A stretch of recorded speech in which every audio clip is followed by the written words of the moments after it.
Bueno, Jorge, primero que nada, muchas felicidades. Estamos celebrando contigo la entrega del Cabrito de Plata por reconocimiento a tu trayectoria. Entonces, primero que nada, me gustaría preguntarte, modestia aparte, ¿cómo describes tú, cómo defines tú tu trayectoria así en retrospectiva hoy que se reconoce?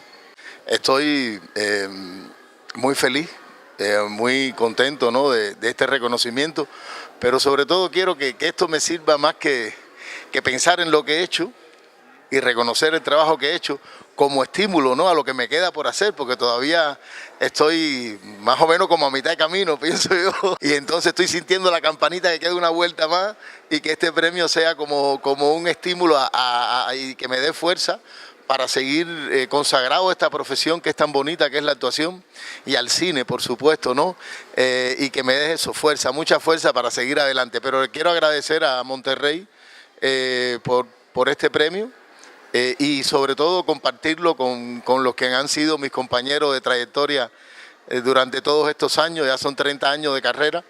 Y fundamentalmente quisiera también compartirlo con el cine cubano, porque yo nací del cine cubano, y fundamentalmente también con Tomás Gutiérrez Galé y Juan Carlos Tavío, que fueron los que me dieron la primera oportunidad en una película como Fresa y Chocolate, que en estos días por acá por Monterrey hemos tenido la ocasión de recordarla nuevamente.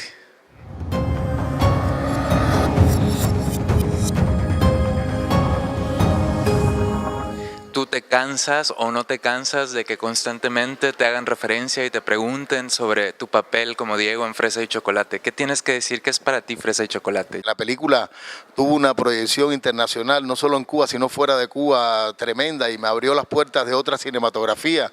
Y yo empecé a trabajar con el cine europeo, fundamentalmente con el cine español, con Latinoamérica, prácticamente en casi todos los países de Latinoamérica he tenido la gran suerte de poder trabajar.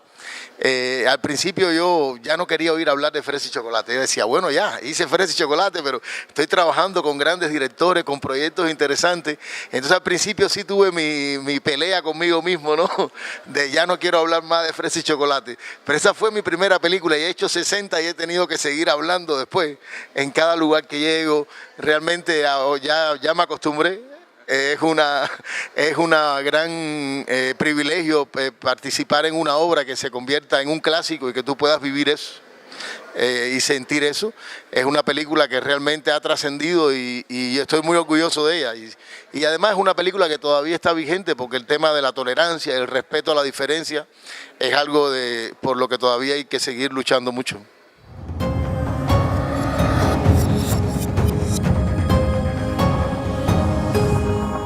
Conocemos mucho como actor, pero también eres director, eres realizador, también tienes una faceta como artista plástico. Entonces, ¿de qué manera crees tú que esta interdisciplinariedad o este contacto tuyo con diferentes formas de arte influye en cada una de tus creaciones o en cada uno de tus trabajos? Estudié pintura en una casa de cultura allá en Cuba y fue la primera inquietud que tuve. Después como de 2 años de estar trabajando o estudiando artes plásticas, lo abandoné, descubrí el teatro, me emocioné con el teatro, me fascinó, encontré ahí una manera de expresarme que prácticamente me ocupó todo el tiempo. Comencé mi carrera como actor, apareció el cine, después con el tiempo, con los años, fue que yo retomé la pintura, como una especie ahí de terapia entre película y película, y poco a poco después hice mi primera exposición, pero te estoy hablando muchos años después, como en el 2001, hice mi primera exposición y después ya ahí, que lo hacía por hobby, y después poco a poco se convirtió en otro camino, en otra manera de expresarme, y lo he ido llevando las dos cosas en paralelo hasta que también ya después dentro del cine apareció la dirección, empecé a hacer documentales y terminé haciendo algunos largos de ficción. Y ha sido algo así prácticamente muy orgánico, no es que me haya pretendido hacer una cosa, sino que en algún momento en el camino de mi vida también ha aparecido esa oportunidad y le he aprovechado y he abierto otra posibilidad y es otra manera de expresarme. Realmente son dos cosas diferentes. Para mí la pintura es algo mucho más personal, el cine yo siempre lo veo como un acto colectivo y depende de muchas personas, entonces las llevo bastante bien las dos.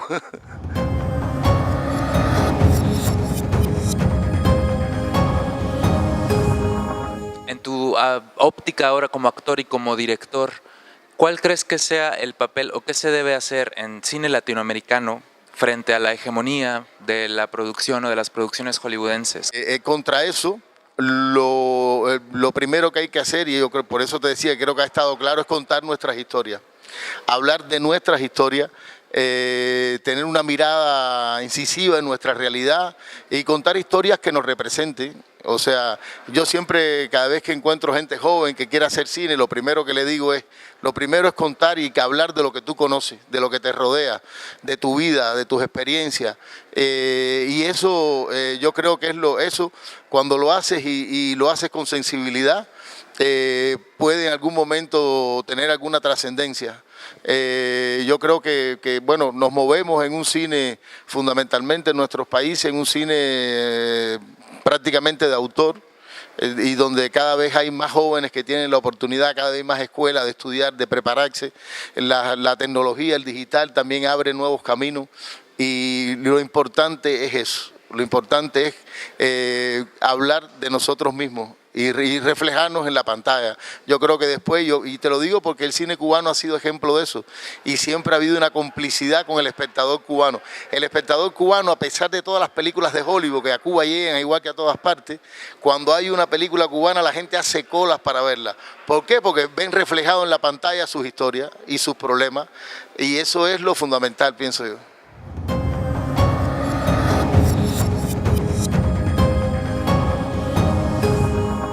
Se me vienen a la mente dos ejemplos fundamentales de lo que estás diciendo, de la realidad cubana, por ejemplo. Está, claro, Fresa y Chocolate y Fátima o El Parque de la Fraternidad. Me gustaría que nos contaras, desde tu perspectiva, qué cambios reflejan estas dos películas de dos Cubas completamente distintas. No, Fresa y Chocolate lo hicimos en el año 93. Era la primera vez que el cine cubano abordaba un tema que hasta ese momento había sido tabú, como era el tema de la tolerancia, del respeto a la diferencia, que se abordaba con profundidad un tema que defendía los valores de los homosexuales. Todavía en aquella época Fresa y Chocolate yo creo que abarcaba más, era una crítica más a la sociedad y a las instituciones que reprimían a la gente, no solo por su sexualidad, sino por sus ideas políticas o religiosas. Y yo creo que ahora, 20 años después, cuando yo hago Fátima, ya el país es mucho más tolerante que en aquella época, y Fátima es un reflejo un poco de eso. Fátima lucha contra el machismo, contra la incompresión, pero Fátima trata de luchar y no termina yéndose de Cuba como Diego. Diego un poco al final lo vence las dificultades, ¿no?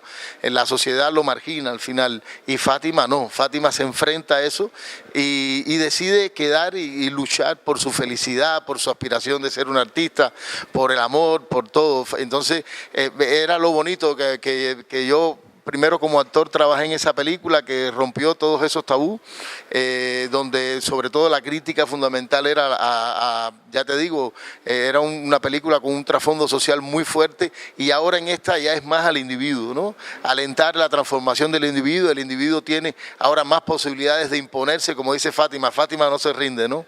Y entonces es un poco la moraleja de por qué me metí en contar esta historia 20 años después.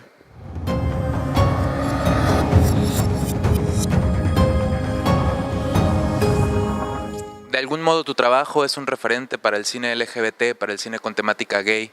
Desde tu perspectiva y juntándolo con la pregunta anterior, ¿qué importancia crees que tiene el tema LGBT, contar las historias de gays, LGBT, desde una perspectiva latinoamericana? Por el caso de Cuba, cada vez son más películas las que abordan ese tema. Y sin embargo, todavía hay que seguir trabajando, porque el machismo en nuestros países es un machismo cultural, es muy difícil, aunque los países cada vez son más conscientes, cada vez hay más instituciones que defienden los derechos de los colectivos homosexuales, todos, pero todavía culturalmente hay mucho que hacer. Y en ese sentido hay todavía el cine va a seguir contando ese tipo de historias, va a seguir porque es parte de lo que tenemos que seguir luchando nosotros como cineastas para hacer una sociedad mejor o para intentar hacerlo, ¿no?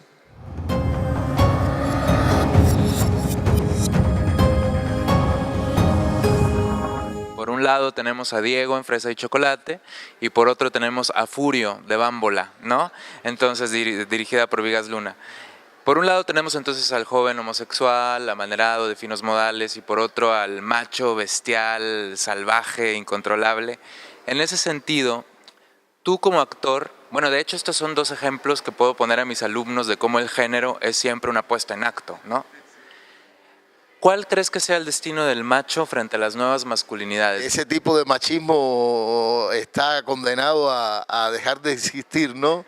Yo creo que la sociedad cada vez evoluciona más, cada vez las personas pues, son más tolerantes y por suerte dejan de ser, tienen más información, porque ese tipo de machismo es muy primitivo, muy animal.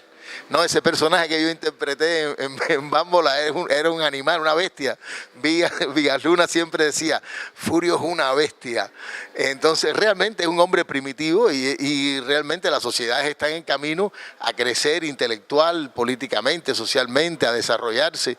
Y para eso contamos sobre todo con todas las nuevas tecnologías, cada vez hay más acceso a la educación, a la formación. Entonces yo creo que ese macho latino está en extinción. Ojalá sea así, ¿no? Y lleguemos pues a una sociedad mucho más tolerante y respetuosa.